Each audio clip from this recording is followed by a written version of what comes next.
Bok, meron bang metro dyan?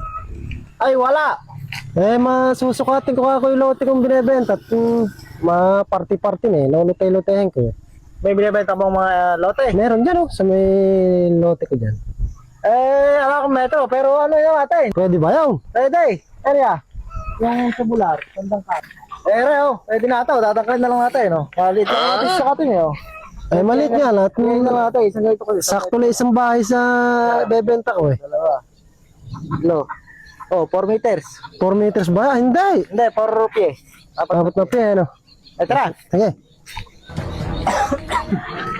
Tandaan mo rin sa may kabila na yan. Dito lang ka. Yan, dyan. Pwede na yan. Dyan eh. Siguro mo rin. Ano mo? Yan. Bali, isang bahay lang kasi tatay rito eh. Ito sa Kutamabal. Kudra-kudraduhin mo. Oo. Ganun na uso ngayon eh. Para ba maganda na yung benta ng lupa. Tanda na tanda. Yan.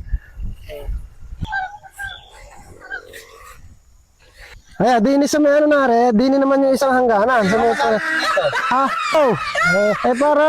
party-party. Tulusan mo dyan. Tulusan mo dyan. Hindi, dulo din eh. Dyan ba yung dulo? Dulo din eh. Ito yung paperting. Yan.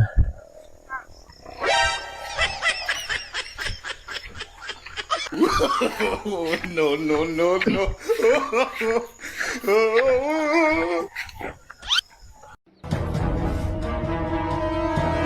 Dito sa marami. Hindi, kinakailangan ko ng maraming pera eh.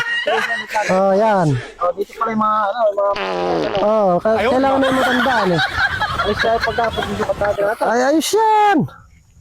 Kinakailangan ko ng maraming pera para hindi Ibrahim may nakaharang.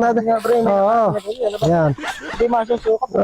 Kailangan kasi kudrado yung sukat yan. Ganyan, no? Saka din. Ay, lulubay ng dalawa.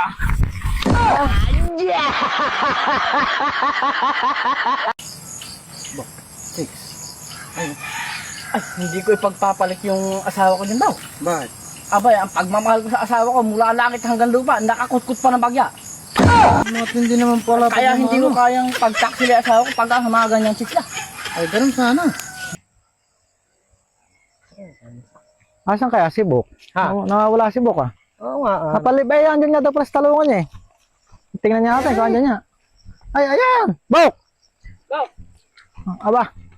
Ay, kanina ka pa namin napat. Kaki meeting eh. Ako'y namumroblema, Bok eh. Right. Aba, ring mga talong ko eh. Ala ba kayong maipapayo rin eh.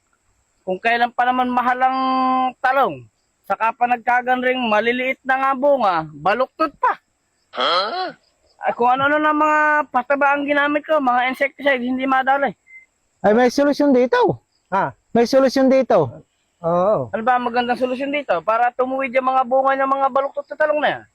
Pinakamaganda Bok. Taniman mo ng manay. Para bang tumuwid. Tataniman lang, tutuwid na. Yan ang pinakamaganda solusyon niya. Siguro matino yan. Ay, ikaw pala. Tutuwid kaya yan. Tutuwid yan. Taniman mo ng manay. Oo, dyan sa puno. Sa puno na yan, oh.